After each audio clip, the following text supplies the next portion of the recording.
नमस्कार दोस्तों, आपका हमारे YouTube चैनल सनातन त्योहार में स्वागत है। आज मैं आपको एक कहानी के माध्यम से बताऊंगी। राजा और रंक की कहानी है। अगर आपको कहानी पसंद आए तो कमेंट बॉक्स में कमेंट करके जरूर बताएं। साथ ही आप मेरे चैनल पर नए हैं तो सब्सक्राइब कीजिए और बेल आइकन पर क्लिक जरूर कीजिए, जिससे मेरी वीडियो की नोटिफिकेशन आपको मिलती रहे। एक समय की बात है, किसी गांव में एक भिखारी रहता था। खाने की तलब में वह दिन भर घने जंगल में घूमता रहता था। आज भी इसी तरह भिक्षा लेकर अपने घर की तरफ जा रहा था, लेकिन वह आज बहुत खुश था। उसने फटे हुए जूते पहने हुए थे। वह खुशी से गुनगुनाते हुए जंगल के रास्ते में अपने घर को लौट रहा था। उसी जंगल में एक राजा भी था, जो अपने हालात से बहुत दुखी था और महल से भागकर वहां आराम कर रहा था। तभी राजा की नजर उस भिखारी पर पड़ी। भिखारी को इतना खुश देखकर वह यह सोचने लगा कि इंसान के पास कुछ नहीं है, फटे हुए कपड़े और पैरों में फटे हुए जूते, उसके बावजूद भी वह कितना खुश है। और एक मैं हूँ जो दिन रात एक करके अपनी प्रजा और अपने परिवार वालों की सेवा करता हूँ, लेकिन इसके बाद भी लोग खुश नहीं होते हैं। उन सभी को सिर्फ मेरी राजगद्दी चाहिए और इसके लिए वे मुझे मरवाने का षड्यंत्र रच रहे हैं। दरअसल राजा ने एक दिन अपने महल में कुछ पहरेदारों को बात करते हुए सुन लिया था। वो आपस में बात कर रहे थे कि जैसे ही यह राजा मर जाएगा, उनकी आंखों का कांटा साफ हो जाएगा। वहीं राजा की पत्नी बहुत पहले ही उसे और राजमहल को छोड़कर जा चुकी थी। राजा को कोई भी पुत्र भी नहीं था।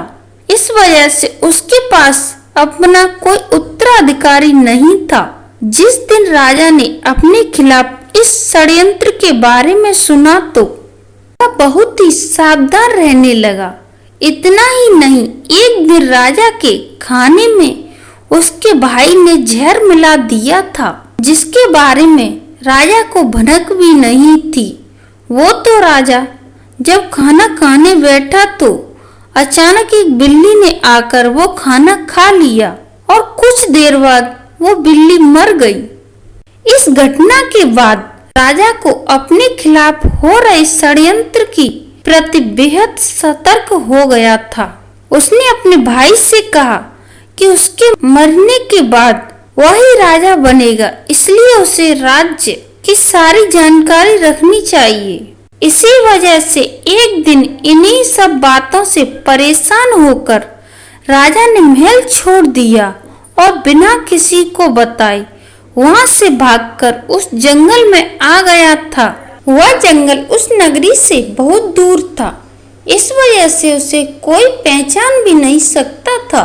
राजा जंगल में बहुत दिनों से था, इस वजह से उसके बाल भी काफी बड़े हो गए थे। उस भिखारी को देखकर राजा ने सोचा कि हम दोनों ही इंसान हैं, बस फर्क है कि वह खुश इंसान है और मैं दुखी हूँ। राजा जल्दी जल्दी महल में भाग गया था, इसलिए उसने सुंदर मोतियों का एक माला बनाया। जड़ी से जरे हुई जूती, कीमती कपड़े और हाथों में सोने की अंगूठी भी पहने हुई थी। जब भिखारी ने राजा को देखा तो वह थोड़ा पीछे हट गया और सोचने लगा कि मैंने तो कटे फटे कपड़े और जूते पहने हुए हैं, भीख न मिले तो मैं भूखा ही रह जाऊं। लेकिन इसके तो ठाट बाट भी अलग हैं। यह कितना खुश नसीब है कि जिसने हीरे जवाहरात, सुंदर कपड़े और जूते पहने हुए हैं, लेकिन इसके बाद भी यह कुछ नहीं नजर आ रहा है। उसने सोचा, चलो इस शख्स से कुछ पूछ लिया जावे। उसने उससे पूछा, आपको खुश न रहने की क्या वजह है? भिखारी राजा के पास पहुंचा और उससे राम राम बोला। राजा ने भी भिखारी को राम राम का जवाब दिया। भिखारी ने कहा, आप तो बहुत अमीर परिवार के लगते हो, शायद आप कहीं के राजा हैं। राजा ने कहा, हाँ सही बोले तुम, मैं सूरतगढ़ का राजा हूँ और राजा अपने राज्य अपने भाई को देकर यहाँ पर आ गया हूँ। मेरे घर वाले दौलत के चक्कर में मुझे मारने का षड्यंत्र कर रहे हैं। उसी से बचने के लिए मैं यहाँ पर मन की शांति के लिए आया हूँ। काफी दिनों से मेरी ऐसी हालत है। मेरी लंबी दाढ़ी देखकर लोग मुझे भगा देते हैं। रास्ते में जो कोई भी फल फूल मिलता है वही खाकर गुजारा कर लेता हूँ। आज मुझे बहुत तेज से भूख लगी है, इसलिए मैं इधर उधर खाने की तलाश में घूम रहा हूँ। तुम्हारे पास अगर कुछ खाने के लिए है तो कृपया मुझे थोड़ा खाने के लिए दे दो। भिखारी ने मुस्कुराते हुए राजा की तरफ देखा और कहा कि अगर तुम मुझे सोने की अंगूठी दोगे तो मैं तुम्हें खाना दिला सकता हूँ। राजा यह सुनकर खुश हुआ। उसने अपनी अंगूठी भिखारी को दे दी और बदले में उसने उसे रोटी देकर अपनी भूख शांत कर ली। भिखारी ने राजा से कहा कि तुम और मैं दोनों एक ही हैं, चलो हम दोनों साथ में चलते हैं। दोनों साथ में चलते हुए एक घने जंगल में पहुंचे। वहां पर वह आराम करने लगे। भिखारी ने राजा से कहा कि आप कितने भाग्यवान हैं, आपके पास इतनी धन दौलत है, लेकिन मेरे पास कुछ भी नहीं है। फटे जूते पहने हूँ। आपकी अंगूठी से मेरी बहुत सी समस्याएं दूर हो जाएंगी। फिर राजा ने कहा कि मैं भी तुम्हारी ही तरह कुछ सोच रहा था। तुम्हें फटे हुए जूते की परवाह किए बगैर खुशी से अपनी रास्ते की तरफ जाते देख मैंने सोचा तुम्हारा जैसा कोई खुशनसीब नहीं होगा। मेरे पास सब कुछ होते हुए भी मैं खुश नहीं हूँ। हम दोनों की हालत एक जैसी ही है। फिर बातों बातों में उस भिखारी ने राजा से उसके राज्य की सारी जानकारी पूछ ली और फैसला किया कि रात में जब राजा सो जाएगा तो वह उसके कपड़े और गहने लेकर वहां से भाग जाएगा। जब तक राजा सोया नहीं तब तक भिखारी उसे मीठी मीठी बातें करता रहा। रात को उसने राजा को खाने में बेहोशी की दवा मिलाकर खिला दी। इससे राजा को गहरी नींद में सो गया। फिर भिखारी ने राजा के कपड़े और उसके सारे गहने पहने और वहां से भाग गया। राजा सोता ही रहा, लेकिन रास्ते में उसे कुछ चोर ने देख लिया। उन्होंने उसे राजा को राजा समझकर पकड़ लिया। उसके सारे कपड़े और गहने छीन लिए।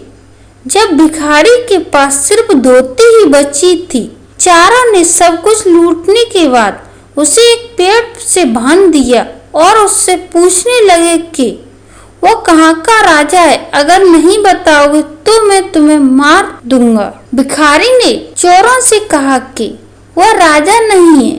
मैंने अपनी लालच की वजह से एक राजा के सारे कपड़े और गहने चोरी कर पहन लिए थे और राजा अपने जीवन से दुखी है और जंगल में खाने के लिए भटक रहा है। चोरों ने उसे बोला कि वह नाटक कर रहा है। उन्होंने फिर से उससे पूछा कि तुम कहाँ के राजा हो। भिखारी ने चोरों को बताया कि वह राजा राय प्रताप है और सूरतगढ़ का राजा है। उसका भाई राय बहादुर उसके राज्य का मंत्री है और अभी जंगल में आराम कर रहा है। लेकिन चोरों ने उसकी बात पर भरोसा नहीं किया। उधर जब राजा की नींद खुली तो वह भिखारी को बुलाता है। उसने अपने सामान को देखा तो उसके पास सिर्फ एक पोटली ही थी। उसमें उस भिखारी का कुछ सामान होता है। दूसरी तरफ वो चोर सूरतगढ़ के महल में पहुंच जाते हैं। वहां पहुंचकर वो राजा के भाई राय बहादुर से कहते हैं कि उनके पास उनके भाई हैं। अगर वो उसे जिंदा बचाना चाहते हैं तो उसके लिए उन्हें 3000 सोने के सिक्के देने होंगे। यह सुनकर राय बहादुर ने बोला, इसके लिए तुम्हें मेरे भाई का मुंह पर कपड़ा बांधकर राजमहल में लाना होगा, तभी हम तुम्हें सोने के 3000 सिक्के देंगे। चोर उस भिखारी के मुंह पर कपड़ा बांधकर उसे राजमहल में लाते हैं और उसे राय बहादुर के हवाले कर देते हैं। राजा के कपड़े में भिखारी को देख राय बहादुर को यकीन हुआ कि यही उसका भाई है। उसने सोचा कि अब वो उसे मारकर खुद राजा बन जाएगा। लेकिन जब उसने भिखारी के मुंह से कपड़ा हटाया तो वह गुस्सा हो गया। उसने चोरों से कहा कि मुझे पता था कि तुम लोग दौलत के चक्कर में मुझसे झूठ बोल रहे हो। यह आदमी मेरा भाई नहीं है। हम तुम्हें 2 महीने का समय देते हैं। मेरा भाई पकड़कर लाओ। अगर नहीं लाए तो तुम सबको गोली से मार देंगे और अगर यहाँ से भागने की कोशिश की तो जिंदा कफन करवा देंगे। यह सुनकर सभी चोर डर गए और मौका मिलते ही वहाँ से भाग गए। रास्ते में उन्हें भिखारी से कहा कि तुम सही थे, अब हमें बताओ वह असली राजा कहाँ पर है, फिर तुम्हें भी फिरौती के धन से आधा हिस्सा दे देंगे। भिखारी ने बताया उसने राजा को इसी जंगल में छोड़ा था, लेकिन बहुत ढूंढने के बाद भी राजा उन्हें नहीं मिला। वहीं नींद से जागने के बाद जब राजा को भिखारी की सारी हरकत समझ आती है तो उसे बहुत दुख होता है। उसने सोचा कि अब उसे कहीं जाकर अपने खाने का इंतजाम करना होगा, वरना वह भूखा मर जाएगा। कई दिनों तक राजा भूखा प्यासा ही चलता रहा और रूखा सूखा जो मिलता वही खा लेता। चलते चलते राजा को 1 हफ्ता हो गया। उसे याद आया कि उसके पास एक पोटली है जो भिखारी उसी के पास भूल गया था। वह उस पोटली को खोलता है तो उसमें उसे सन्यासी के कपड़े मिलते हैं। राजा ने सन्यासी वाले कपड़े पहन लिए। अब जंगल से निकलकर एक छोटे से गांव के पास पहुंचा। वहां एक नदी के किनारे पहुंचकर वह सो गया और वह 2 दिन तक सोता रहा। वहीं आसपास के लोगों को लगा कि यह कोई साधु बाबा है जो अपनी समाधि में ध्यान कर बैठा है। लोगों ने सो रहे राजा के पास चावल छड़वा दिए तो कुछ लोगों ने धूप जलवा दी। जब तीसरे दिन राजा की नींद खुली तो उसे अपने पास बहुत सारे फलों का छड़ावा मिला। यह देखकर वह बहुत खुश हो गया। राजा ने मन में सोचा कि सन्यासी का जीवन सबसे अच्छा है, बिना मेहनत किए भोजन मिल जाता है। अब उसे यहाँ से कहीं और जाने की आवश्यकता नहीं होगी। राजा ने वहीं पर एक कुटिया बना ली और उसी में रहने लगा। गांव के लोग उसकी पूजा करते और चढ़ावे में खाने के लिए फल और अन्य चीज देकर जाने लगे। एक दिन गांव के सभी लोग मिलकर उसके पास गए और उससे कहने लगे कि बाबा, हमारे गांव में बहुत सालों से बारिश नहीं हुई है, आप कोई उपाय करें। यह सुनकर राजा परेशान हो गया कि अब क्या करे। वह अपनी सच्चाई भी नहीं बता सकता था। उसने लोगों को बोला कि इसके लिए उपवास करना होगा और अगले 2 महीने तक कोई भी इस कुटिया के अंदर नहीं जाएगा। गांव वाले उसकी बात मान गए। लोग दूर दूर से कुटिया के बाहर छड़ावा छड़ाकर चले जाते थे। फिर राजा की बात सच हो जाती है और 2 महीने बाद बारिश हो जाती है। फिर राजा एक सन्यासी के रूप में पूजने लगा और राजा का भाई राय बहादुर उन चोरों को मार देता है और उस राज्य का राजा बन जाता है। राजा सन्यासी जीवन में बहुत खुश रहने लगता है। धन्यवाद दोस्तों।